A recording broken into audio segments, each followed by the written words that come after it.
आज मैं आपके लिए लेके आई हूँ मूंग दाल पकौड़ी की रेसिपी। राजस्थान की फेमस मूंग दाल पकौड़ी की रेसिपी आज हम बनाने वाले हैं एक खास मसाले के साथ में, जिससे कि आपकी पकौड़ियाँ एकदम चटपटी और कुरकुरी तैयार होंगी।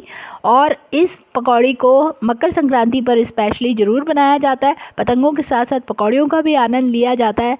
तो चलिए जल्दी से बनाना शुरू करते हैं मूँग दाल की पकौड़ी। Hello everyone, welcome to my channel. अभी तक अगर आपने मेरे चैनल को सब्सक्राइब नहीं किया तो कर लीजिए और बेल आइकन को भी प्रेस कर लीजिए।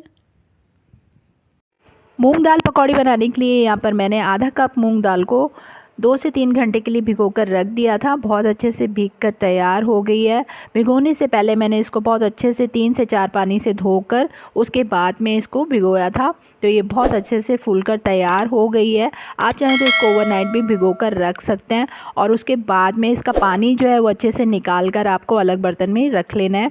तो बहुत अच्छे से मैंने इसको पानी से निकाल कर छान कर रख लिया है। तो इसमें से कुछ दाल जो है वो साबुत मैं एक अलग कटोरी में निकाल कर रख रही हूँ। करीबन मैंने 4 छोटे चम्मच जो है वो दाल अलग से रख ली है। इसका क्या यूज़ है वो मैं आपको बाद में बताऊँगी। तो सबसे पहले हम जो है दाल को ग्राइंड करेंगे। तो यहाँ ले लिया है मैंने मिक्सर जार। अब हम जो दाल है इसमें डाल देंगे और कोई भी आपको पानी का यूज़ नहीं करना है और दाल को जो है वो धीरे धीरे ग्राइंड करना है। दरदरा सा हमें इसका पेस्ट चाहिए, ज़्यादा बारीक पेस्ट तैयार नहीं करना है। अगर आपको लगे कि हाँ नहीं पीस रहा है तो 2 से 3 चम्मच जो है आप पानी डाल सकते हैं। तो यहाँ पर साथ में ही ऐड कर रही हूँ मैं थोड़ा सा लहसुन और अदरक।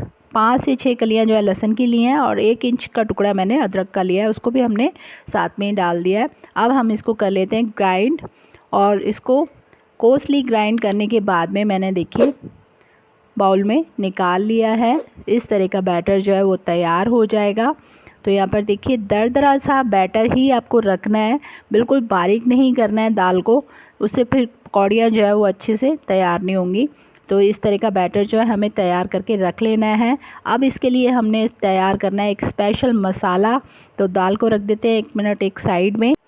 और यहाँ पर लिया मैंने 1 चम्मच सौंफ, 1 चम्मच साबुत धनिया और 1 छोटा चम्मच जीरा। इनको हम कर लेंगे ग्राइंड, एकदम दरदरा सा ग्राइंड करके मसाला तैयार कर लेना है। तो लीजिए यहाँ पर मैंने इसको ग्राइंडर में डालकर ग्राइंड कर लिया था। आप देख सकते हैं कि मैंने बिल्कुल दरदरा सा इसका जो मसाला है वो तैयार किया है। इसमें साबुत धनिया ज़रूर डालिएगा, उससे ही पकौड़ों में बहुत बढ़िया सा स्वाद आता है। अब मसाले को तैयार कर हमने एक साइड रख दिया है और दाल को अब हमने फेंटना है। तो यहाँ चम्मच मैंने निकाल दिया है और दाल को मैं हाथ से ही फेंटूंगी। इससे दाल जो है वो एकदम हल्की हो जाएगी। आपके पकौड़े जो हैं वो बिल्कुल हल्के तैयार होंगे और बहुत ही बढ़िया कुरकुरे तैयार होंगे। तो आप चाहें तो विस्कर से भी इसको विस्क कर सकते हैं। मैंने हाथ से ही किया है। आप देख सकते हैं कि दाल का कलर जो है बिल्कुल चेंज हो गया है और दाल बिल्कुल हल्की हो गई है। दाल को फेंटने के बाद में पकौड़े तैयार करने से पकौड़े जो हैं वो बिल्कुल हल्के तैयार होते हैं, बिल्कुल भी हैवीपन नहीं लगता है खाने में। इतने टेस्टी पकौड़े जो है वो तैयार होते हैं, आपका मन करता है बस खाते रहिए। तो अब हम इसमें बाकी की चीज़ें जो है वो ऐड कर लेते हैं। जो दाल हमने बचा के रखी थी स्टार्टिंग में, ये 4 चम्मच दाल जो है हमने साबुत रख ली थी, उसको इसमें ऐड कर देना है। ये साबुत दाल का क्रंच जो है आपके पकौड़ों का टेस्ट और बढ़ा देने वाला है। साथ में ही यहाँ पर मैंने डाल दी है 1 हरी मिर्च चॉप करके और 1 प्याज मैंने बारीक चॉप करके रखा हुआ है, वो भी मैं इसमें ऐड करूँगी। जो लोग प्याज और लहसुन नहीं खाते हैं वो उसको अवॉइड कर सकते हैं। तो यहाँ पर मैंने प्याज भी डाल दिया बारीक कट करके और थोड़ा सा हरा धनिया डाल रहे हैं इसमें, जिससे कि हमारे पकौड़े और भी टेस्टी हो जाएं। अब डालेंगे इसमें कुछ मसाले।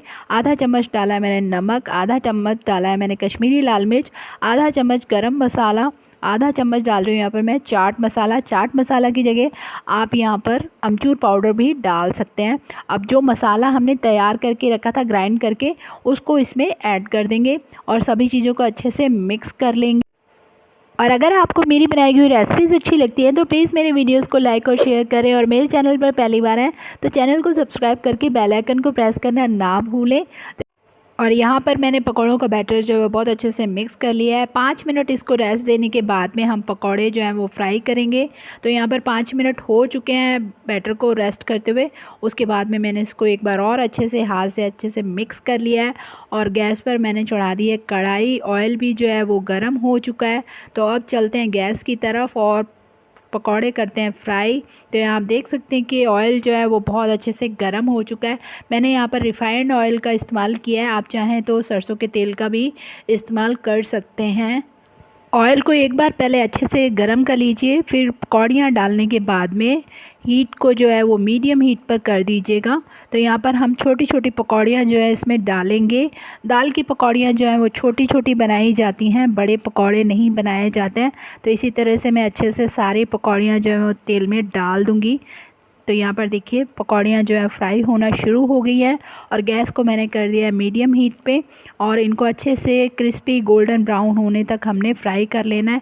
बीच बीच में थोड़ा सा चलाते रहना है, उलट पलट कर हमको इनको गोल्डन ब्राउन होने तक फ्राई करना है, जिससे कि हमारी पकौड़ियाँ जो एकदम कुरकुरी सी तैयार हों। तो ये देखिए हमारी पकौड़ियाँ बहुत ही बढ़िया से तैयार हो चुकी हैं और अब हम इनको निकाल लेंगे एक प्लेट में। और इस तरह से देखिए हमारी मूंग दाल की पकौड़ियाँ जो है वो बनकर तैयार होना शुरू हो गई हैं।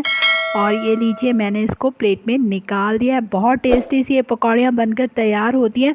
घर में चाहे बच्चे हों या बड़े, सभी को बहुत पसंद आने वाली हैं ये पकौड़ियाँ। तो अब दूसरे बैच को भी मैं डाल देती हूँ ऑयल में इसी तरह से। तो यहाँ पर देखिए दूसरा बैच भी मैंने डाल दिया और पकौड़े की बहुत सारी रेसिपीज़ आपको मेरे चैनल पर मिल जाएंगी। मिर्ची पकौड़ा और गोभी के पकौड़े और भी बहुत सारी रेसिपीज़ हैं, उनको भी ज़रूर देखिएगा, आपको पसंद आएंगी। तो इसी तरह से हमने दूसरे बैच को भी फ्राई कर लेना है और प्लेट में निकाल। और ये पकौड़े इतने टेस्टी बनते हैं कि जैसे जैसे आप फ्राई करते जाएंगे पकौड़े जो हैं वो ख़त्म होते जाएंगे।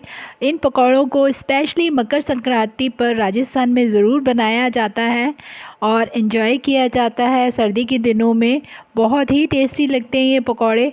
तो लीजिए हमारा दूसरा बैच भी जो है फ्राई होकर तैयार हो गया, उसको भी मैंने प्लेट में निकाल लिया है। बहुत ही बढ़िया सी खुशबू आ रही है सारे किचन में। तो अब सारे पकौड़े इसी तरह से तैयार कर लेते हैं। तो लीजिए यहाँ पर सारे पकौड़े जो हैं वो तैयार हो चुके थे, तो मैंने प्लेटिंग भी कर दी है। इसको हरी चटनी के साथ में सर्व किया जाता है। तो लीजिए यहाँ पर मैंने इसको सर्व कर दिया। सर्व थोड़ा सा अधूरा लग रहा था हरी मिर्चों के बगैर, तो यहाँ पर मैंने हरी मिर्चें भी रख दी हैं साथ में। तो एक पकौड़ा मैं आपको तोड़ के भी दिखाती हूँ कि कितना बाहर से क्रिस्पी है और अंदर से उतना ही सॉफ्ट।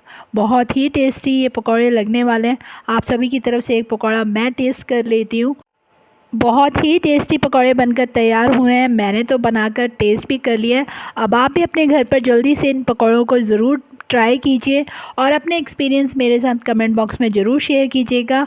मैं इसी तरह आपके लिए नई नई रेसिपीज़ जो है वो लेकर आती रहती हूँ और आप मुझे इंस्टाग्राम और फेसबुक पर भी फॉलो कर सकते हैं। Thank you for watching my videos.